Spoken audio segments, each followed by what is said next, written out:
Bonjour tout le monde, mon nom est Julien Brault, cofondateur de Art-Bacon. Aujourd'hui, je vais vous parler d'un sujet assez amusant.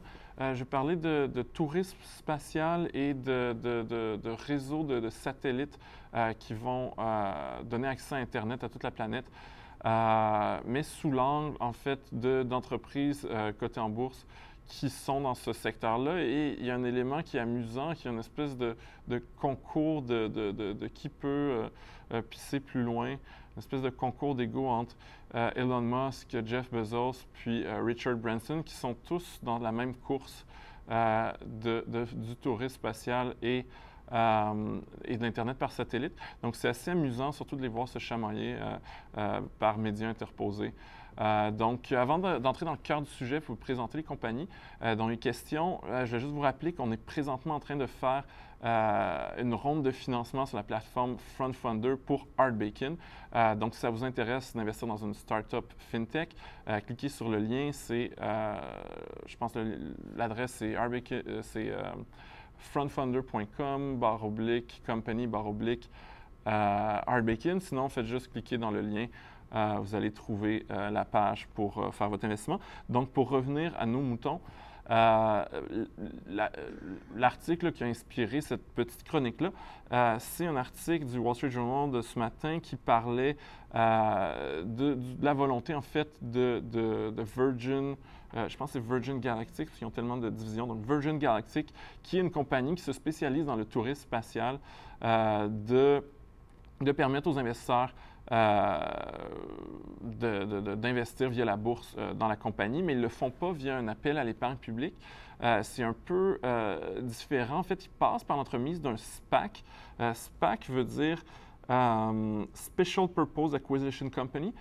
Donc, ça ressemble plus ou moins à ce qu'on appelle en mauvais français un reverse merger ou une prise de contrôle inversée. Donc, c'est une société, en fait, qui a fait un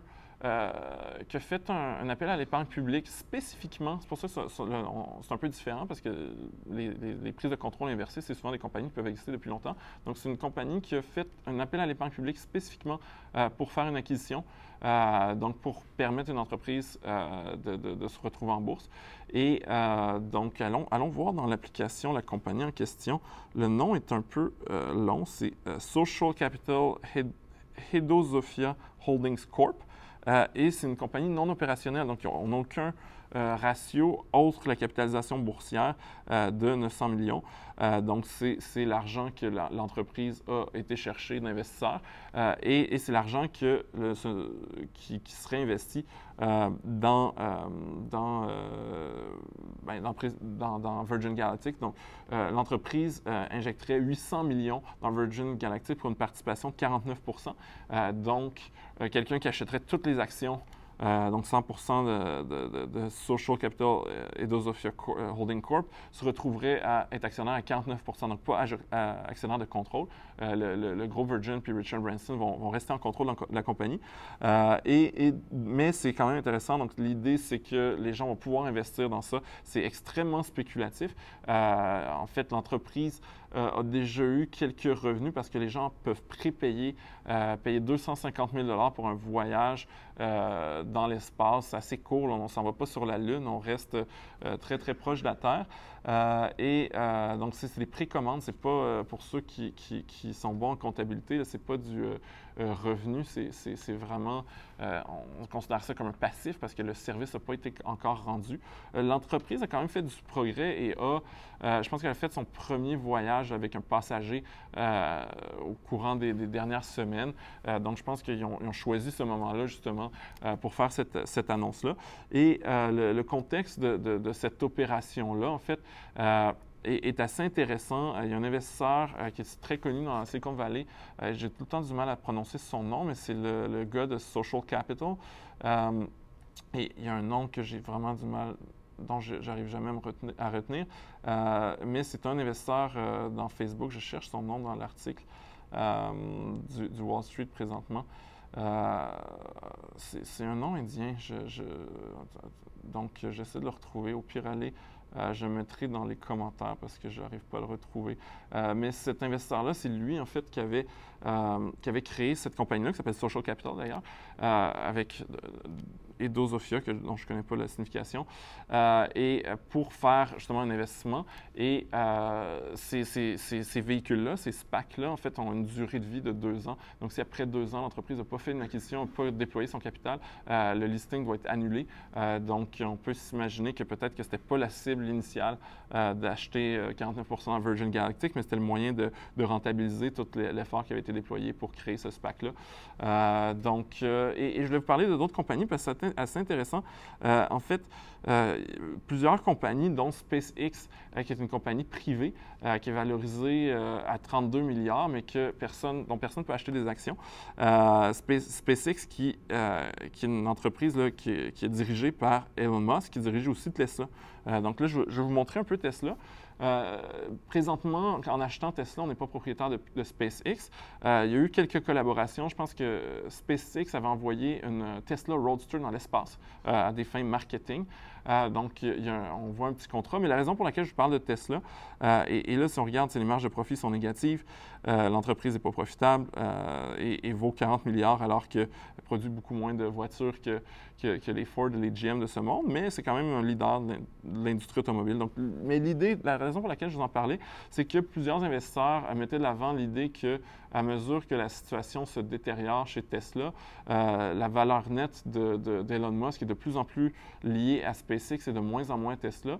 Et comme on l'avait vu quand Elon Musk avait fusionné en fait sa compagnie d'installation de panneaux solaires qui était, je pense, SolarX ou c'était, je ne me souviens plus le nom de la compagnie solaire d'Elon Musk, mais il y avait eu une fusion entre Tesla et la compagnie de panneaux solaires. Et beaucoup de gens, il y a de la spéculation qui dirait, bien, pour être capable d'aller chercher des nouveaux capitaux, Elon Musk pourrait décider de fusionner Tesla et SpaceX. C'est de la pure spéculation et je n'investirais pas sur une pure spéculation, surtout dans une entreprise qui perd de l'argent. Mais c'était juste l'idée de montrer ça. Et il y a un truc dont je vais vous parler, c'est que SpaceX, et je parle de SpaceX et non de Tesla, est en train de déployer un réseau de satellites qui vont diffuser Internet et donc va devenir un fournisseur Internet global. Et Amazon fait de même. Et Amazon, qui est dirigé par un Jeff Bezos, qui a aussi une compagnie privée qui s'appelle Blue Origin, qui est un concurrent de SpaceX. Mais la différence entre Amazon et Tesla est que Jeff Bezos a décidé de faire le réseau d'Internet global sous le giron corporatif d'Amazon et non de Blue Origin. Donc, en achetant Amazon, on s'expose de manière minimale. On s'entend que c'est une des plus grandes compagnies dans le monde, sinon la plus grande. Donc, on achète surtout Amazon, le commerce de détail, l'hébergement dans le cloud, ainsi de suite. Mais on s'expose aussi au réseau de Internet cellulaire. Donc, c'était juste la petite exploration que je vais faire avec vous, parler de sujets assez amusants. Donc, sur ce, si vous avez des comptes d'investissement, je vous invite à télécharger Arbekin sur Google Play, ça veut Android, sur l'App Store, ça veut iPhone. Ça vient 14 jours d'essai gratuit. Ça se connecte à tous vos comptes d'investissement. Ça calcule vos rendements. Ça analyse votre portefeuille, puis ça vous présente toute l'information financière dont vous aurez besoin pour prendre des bonnes décisions financières. Donc, je vous invite à télécharger Arbekin. Si vous n'avez pas commencé à investir, je vous invite à profiter de notre super offre qu'on a avec Desjardins, courtage en ligne. C'est disponible au arbekin.ca/Desjardins. C'est une offre incroyable qui vous permet d'obtenir 10 transactions gratuites, 1 an de congé de frais de gestion et aussi 3 mois d'abonnement à notre application mobile et en plus un cours en ligne sur l'investissement. Donc, une offre où on n'a pas grand-chose à perdre et beaucoup à gagner. Sur ce, je vous souhaite une bonne journée.